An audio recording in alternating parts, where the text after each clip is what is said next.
Shalom, salam sejahtera untuk kita semuanya. Saudara-saudara yang kasih Tuhan, kita telah tiba di pelajaran yang kelima di triwulan yang kedua di tahun 2022. Satu pelajaran yang sangat indah dan menarik. Pelajaran pekan ini berjudul Semua Bangsa dan Babel. Namun sebelum kita mempelajarinya, mari kita tunduk kepala dan berdoa. Bapa di sorga, kami mengundang, memohon, meminta kuasa Roh Kudus Tuhan menjadi bagian kami, mengurapi kami, agar dengan demikian hikmat surgawi menjadi bagian kami dan kami mengerti, memahami akan firman ini. Terima kasih ya Tuhan. Dalam nama Yesus kami berdoa. Amin. Semua bangsa dan Babel. Ayat inti terdapat dalam Kejadian 11 ayat yang ke-9. Itulah sebabnya sampai sekarang nama kota itu disebut Babel. Karena disitulah dikacau balaukan Tuhan, bahasa seluruh bumi, dan dari situlah mereka diserahkan Tuhan ke seluruh bumi.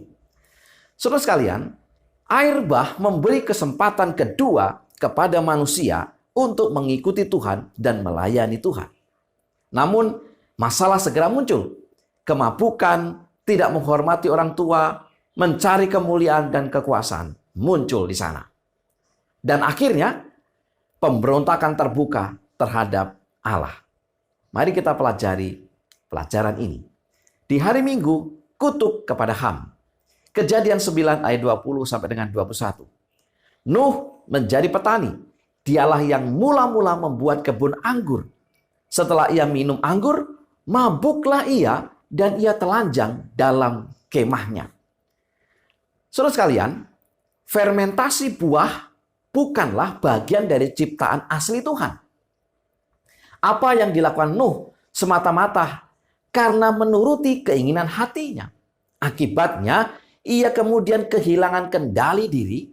Dia menjadi mabuk dengan anggur tersebut dan menelanjangi dirinya sendiri. Nah, tindakan Nuh di kebun anggurnya ini mengingatkan kita terhadap kisah Adam di Taman Eden. Setelah Adam dan Hawa memakan buah yang Tuhan larang, mereka menjadi telanjang. Nuh terhubung kembali ke akar Adam. Ia melanjutkan sejarah kegagalan. Apa reaksi Ham, putra bungsu Nuh, saat melihat ayahnya telanjang? Ham tentu saja secara tidak sengaja melihat ayahnya telanjang. Namun, tidak mengambil tindakan untuk menutupinya. Ham membiarkan ayahnya telanjang. Saudara sekalian, apa yang dilihat Ham mengingatkan kita kepada Hawa yang melihat buah dari pohon pengetahuan baik dan jahat tersebut. Ham gantinya menyelesaikan masalah yang dilihatnya. Ia justru pergi membicarakan atau menceritakannya sesuatu yang tidak patut. Kejadian 9 ayat 22. Maka Ham, bapa Kanaan itu, melihat aurat ayahnya, lalu diceritakannya kepada kedua saudaranya di luar. Saudara sekalian, beberapa pelajaran dari dosa Ham sebagai berikut. Pertama, kegagalan untuk menghormati orang tua kita akan mempengaruhi masa depan kita. Keluaran 20 ayat 12, Efesus 6 ayat 2. Ham dan putranya dikutuk karena perbuatannya, dan itu mempengaruhi mereka di masa depan. Kejadian 9 ayat 25. Yang kedua, kutukan atas Ham dan putranya terbatas kepada mereka. Kita tidak dapat menggunakan teks kutukan ini dalam Kejadian 9 ayat 25 sampai dengan 27 untuk membenarkan teori rasisme terhadap siapapun. Yang ketiga, kasih Allah kembali ditujukan kepada orang berdosa. Di samping kutukan kepada Ham dan Kanaan, ada janji berkat dikaitkan dengan nama Kanaan, ya, yang berasal dari kata kerja kana yang berarti menaklukkan. Suatu saat nanti melalui penaklukan Kanaan oleh umat Allah, keturunan Sem, mereka akan memasuki tanah perjanjian dan mempersiapkan jalan untuk kedatangan Mesias yang akan memperbesar Yafet di kemah-kemah Sem. Kejadian 9 ayat 27. Ini adalah kiasan nubuatan untuk perluasan perjanjian Allah ke semua bangsa yang akan mencakup pekabaran Israel tentang keselamatan kepada dunia. Sebagaimana yang sudah tercatat di dalam Daniel 9 ayat 27, Yesaya 66 ayat 18 sampai dengan 20, dan juga Roma 11 ayat 25. Kutuk kepada Ham pada kenyataannya akan menjadi berkat bagi semua bangsa, termasuk keturunan Ham dan Kanaan yang mau menerima keselamatan yang ditawarkan oleh Tuhan kepada mereka. Di pelajaran hari Senin, silsilah kejadian. Saudara-saudara yang diberkati Tuhan, Nuh adalah penghubung peradaban sebelum dan pasca air bah. Nuh masih hidup 350 tahun pasca air bah, Kejadian 9 ayat 28. Dia adalah generasi terakhir dari silsilah Adam sebelum air bah. Adam meninggal ketika Lamek, ayah Nuh, berusia 56 tahun. Nuh pasti pernah mendengar cerita tentang Adam dari ayahnya yang bisa dia sampaikan kepada keturunannya sebelum dan sesudah air bah. Di beberapa bagian Alkitab mencatat tentang silsilah seperti Kejadian 10 dan Lukas 3 ayat 23 sampai dengan 38. Nah, pertanyaannya adalah apa tujuan dituliskan silsilah tersebut? Pertama, silsilah menekankan sifat historis dari peristiwa-peristiwa Alkitabiah yang terkait dengan orang-orang nyata yang hidup dan mati serta yang hari-harinya dihitung dengan tepat. Yang kedua, silsilah menunjukkan kesinambungan penulis dari zaman kuno hingga modern, membangun hubungan yang jelas dengan masa lalu hingga masa kini. Yang ketiga, silsilah mengingatkan kita pada kerapuhan manusia dan efek tragis dari kutukan dosa dan akibatnya yang mematikan pada semua generasi setelahnya. Alkitab juga memberikan klasifikasi adanya 70 bangsa yang menggambarkan 70 anggota keluarga Yakub. Kejadian 46 ayat 27. Kemudian 70 tua-tua Israel di padang gurun. Keluaran 24 ayat 9. Dan pengutusan 70 murid Yesus. Lukas 10 ayat 1. Gagasan tentang angka 70 tersebut lebih dari sekedar jumlah, tetapi memberikan beberapa petunjuk. Apa saja petunjuknya?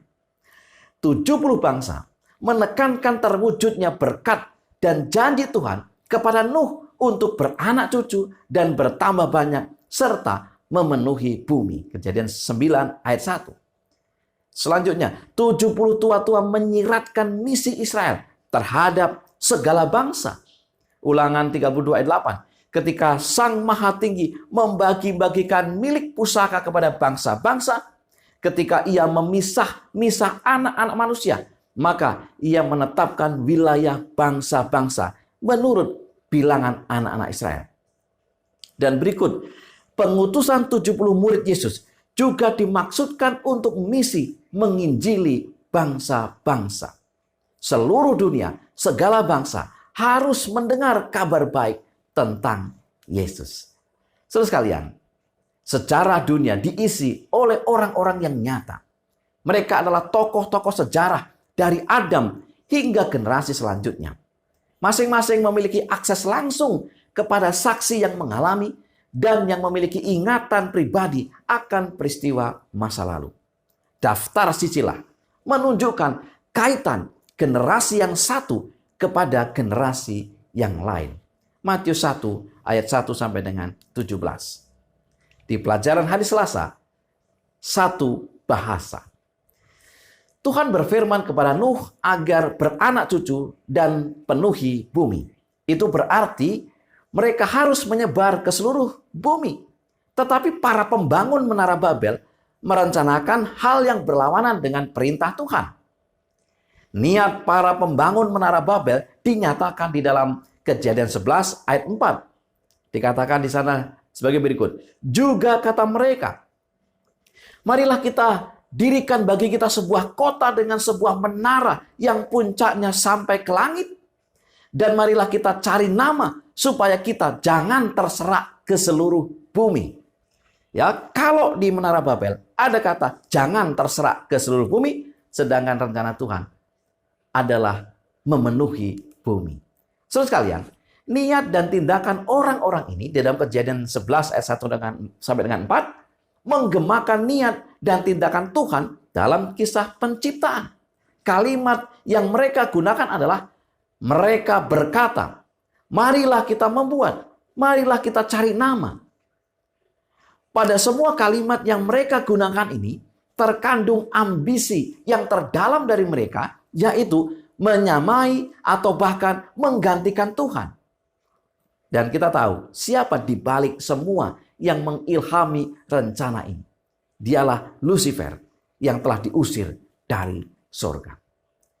Ambisi para pembangun Menara Babel salah alamat. Namun sangatlah jelas apa yang mendasari tindakan mereka. Yang pertama, memori air bah pasti berperan dalam proyek mereka. Dunia telah diporak-porandakan oleh datangnya air bah.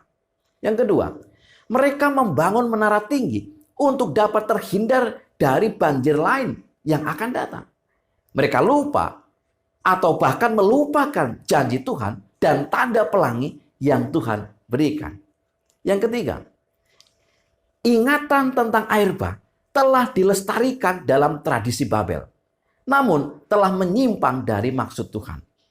Upaya ke atas untuk mencapai surga dan merebut Tuhan ini memang akan menjadi ciri semangat Babylon hingga zaman akhir. Saudara-saudara yang dikasihi Tuhan, referensi Sinear yang menjadi tempat Menara Babel dibangun muncul kembali dalam kitab Daniel yang menunjuk tempat di mana Nebukadnezar membawa barang-barang dari bait suci Yerusalem. Daniel 1 ayat 2. Ketika Nebukadnezar mendirikan patung emasnya, mungkin di tempat yang sama, di dataran yang sama, patung ini didirikan. Dalam penglihatannya yang terakhir di akhir zaman, Daniel melihat skenario yang sama dari bangsa-bangsa di bumi berkumpul bersama untuk mencapai persatuan melawan Allah. Daniel 2 ayat 43. Daniel 11 ayat 43 sampai dengan 45. Wahyu 16 ayat 15 dan 16. Namun upaya ini pada akhirnya akan gagal seperti halnya Menara Babel. Rencana manusia bisa gagal, tetapi rencana Tuhan takkan gagal. Rancangan manusia dapat mengandung niat yang buruk, tetapi rancangan Tuhan adalah damai dan sejahtera. Hari Rabu, baiklah kita turun. Pencipta tidak dapat dibandingkan dengan ciptaan. Itu seperti bumi dan langit. Kita selalu berada dalam jangkauan Tuhan, tetapi kita tidak dapat menjangkaunya. Kita dapat menjangkau Tuhan hanya bila mana Ia menghendakinya. Apa arti perkataan Tuhan, baiklah kita turun? Kejadian 11 ayat 5 sampai dengan 7, Mazmur 139 ayat 7 sampai dengan 12. Yang pertama, turunnya Tuhan adalah sebuah penegasan akan supremasinya, bahwa Tuhan akan selalu berada di luar jangkauan kita sebagai manusia. Yang kedua, segala upaya manusia untuk naik kepada Tuhan, untuk bertemu dengannya di sorga, adalah sebuah kesia-siaan dan konyol. Itulah sebabnya untuk menyelamatkan kita, Yesus turun. Ia harus datang kepada kita. Dan memang tidak ada cara lain bagi Dia untuk menyelamatkan kita kecuali dengan cara itu. Yang ketiga, Tuhan tidak harus turun untuk melihat kota dan Menara Babel sebab Dia Maha Kuasa, tetapi Dia tetap melakukannya. Hal ini menjelaskan kepada kita konsep tentang keterlibatan Tuhan dengan umat manusia. Dia Allah yang peduli. Dan yang keempat, turunnya Tuhan juga mengingatkan kita pada prinsip kebenaran oleh iman dan proses kasih karunia Tuhan. Apapun pekerjaan yang kita lakukan untuk Tuhan, Dia tetap harus turun untuk bertemu dengan kita. Bukan apa yang kita lakukan untuk Tuhan yang akan membawa kita kepadanya dan menuju penebusan. Sebaliknya, tindakan Tuhan menuju kitalah yang akan menyelamatkan kita. Saudara sekalian, Tuhan turun untuk menghentikan proyek sia-sia manusia dengan cara mengacau balaukan bahasa mereka. Persatuan yang mereka buat bukanlah untuk memuliakan Tuhan, tetapi memuliakan diri dengan proyek Menara Babel tersebut. Sesungguhnya mereka rawan kepada kejahatan besar berikutnya. Itu sebabnya Tuhan serahkan mereka ke seluruh bumi dengan bahasa yang dikacaukan. Ellen G. White dalam buku Alfa dan Omega jilid 1 halaman 134 mengatakan, rencana pembangun Babel berakhir dengan kekalahan dan rasa malu. Tugu peringatan akan kebanggaan mereka berubah menjadi peringatan akan kebodohan mereka. Namun demikian, manusia tetap mengikuti jalan yang sama, bergantung kepada diri dan menolak hukum Allah. Ini adalah yang telah dicoba dijalankan setan di dalam surga. Sama dengan apa yang mendorong Kain dalam mempersembahkan kurbannya. Di pelajaran hari Kamis, penebusan orang yang terasing. Rancangan dan berkat Allah bagi manusia sebelum dan setelah air bah adalah beranak cuculah dan bertambah banyaklah serta penuhilah bumi. Kejadian 1 ayat 28 dan juga Kejadian 9 ayat 11. Rancangan manusia setelah air bah adalah marilah kita dirikan bagi kita sebuah kota dengan sebuah menara yang puncaknya sampai ke langit, dan marilah kita cari nama supaya kita jangan terserak ke seluruh bumi. Kejadian 11 ayat yang keempat. Upaya untuk membangun menara Babel lebih dari sekedar supaya jangan terserak ke seluruh bumi, tetapi sebuah ambisi untuk mencari nama yang sesungguhnya adalah cerminan kuat dari kesombongan dan kebanggaan mereka sendiri. Nama Babel berarti pintu Tuhan, yang terkait dengan kata kerja balal yang berarti mengacau balaukan. Karena mereka ingin mencapai pintu Tuhan, sebab mereka menganggap diri mereka sebagai Tuhan. Namun akhirnya yang diperoleh adalah kekacauan dan kebingungan. Oleh karena itu, dalam penghakiman atas pembangkangan langsung mereka, Tuhan menyebarkan mereka, diserahkan ke seluruh bumi. Kejadian 11 ayat 9. Persis seperti apa yang mereka tidak kehendaki. Namun demikian, Tuhan akan menebus kembali orang-orang berdosa ini dari berbagai penjuru dunia, yaitu mereka yang menaruh harap dan percaya kepada Tuhan. Dalam tulisan yang lain, Ellen G. White, Alfa Omega jilid 1 halaman 133. Orang-orang Babel telah bertekad untuk mendirikan satu pemerintahan yang terlepas dari Allah. Namun demikian, ada beberapa di antara mereka yang takut akan Tuhan, tetapi telah tertipu oleh sifat pura-pura dari orang-orang jahat dan tertarik kepada muslihat mereka. Demi untuk orang-orang yang setiawan ini, Tuhan telah menunda penghukumannya dan memberikan kepada mereka kesempatan untuk menyatakan tabiat mereka yang sebenarnya. Apabila rencana-rencana mereka sedang berkembang, anak-anak Allah berusaha untuk mencegah mereka dari maksud mereka itu. Tetapi orang banyak itu telah bersatu padu untuk menentang surga. Kalau saja mereka itu harus dibiarkan, mereka akan merusakkan akhlak dunia ini pada masa permulaannya. Permufakatan mereka itu didasarkan atas pemberontakan. Satu kerajaan didirikan untuk kemegahan diri, di mana Allah tidak dihormati dan tidak diakui kekuasaannya. Kita harus berhati-hati agar dalam semua pencapaian kita di bidang apapun di dunia ini, janganlah kita mencari nama untuk diri kita sendiri. Sebagai kesimpulan pelajaran sekolah sahabat kita. Yang pertama, kegagalan untuk menghormati orang tua kita akan mempengaruhi masa depan kita. Yang kedua, silsilah mengingatkan kita pada kerapuhan manusia dan efek tragis dari kutukan dosa dan akibatnya mematikan pada semua generasi setelahnya.